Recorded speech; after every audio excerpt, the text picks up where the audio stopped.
आहे की ही जी मंडळी पक्षांतर केलेली मंडळी आहेत ह्यांचा जरा इतिहास आपण बघा।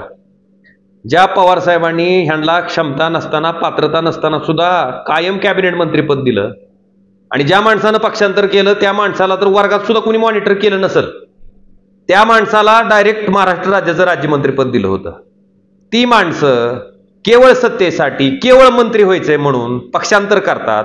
मला वाटतंय फडणवीस साहेबांनी त्यांना ओळखलंय पुरतं आणि त्यांनी जे केलंय ते योग्य केलंय की आज भाजपची सत्ता आहे म्हणून भाजपमध्ये आहेत, उद्या जर भाजपची सत्ता गेली तर ही कदाचित अजून तिसऱ्या ज्या पक्षाची सत्ता येईल त्या पक्षाकडे जायला तयारच आहेत ही गडी। त्याच्यामुळं संधी साधू माणसं, स्वतःच्या स्वार्थासाठी पक्षांतर करणारी माणसं मला वाटतं चांगल्या पद्धतीने त्यांनी ओळखलीत आणि ही जी हाव आहे मंत्रिपदाची तीच मला वाटतं ह्याच्यातनं दिसते।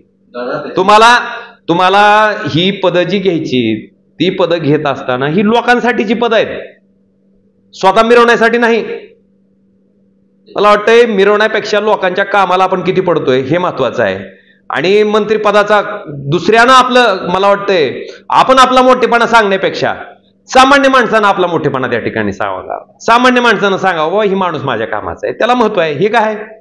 ही काय पद काय आज रमर नाही तर आज आहे तर उद्या नाही, पण तरी सुद्धा ही जी हाव आहे ती म्हणते का दोन हाना पण आम्हाला मंत्री म्हणा, अशी पद्धत सगळी चाललेली आहे। असो ज्याच्याला ज्याचं प्रवृत्ती वृत्ती स्वभाव लखलाभ, पण मला वाटते ही अतिशय दुर्दैवी आहे आणि अशा पद्धतीची हाव कोणी करू नये।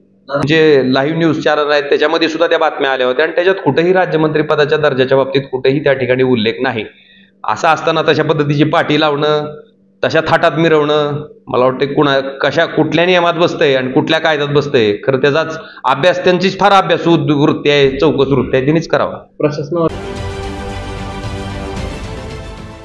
देश विदेशातील प्रत्येक घडामोडींचे लाईव्ह अपडेट मिळवण्यासाठी आता साम टीव्हीच्या सर्व सोशल मीडिया प्लॅटफॉर्मला लाईक, फॉलो आणि सबस्क्राईब करा।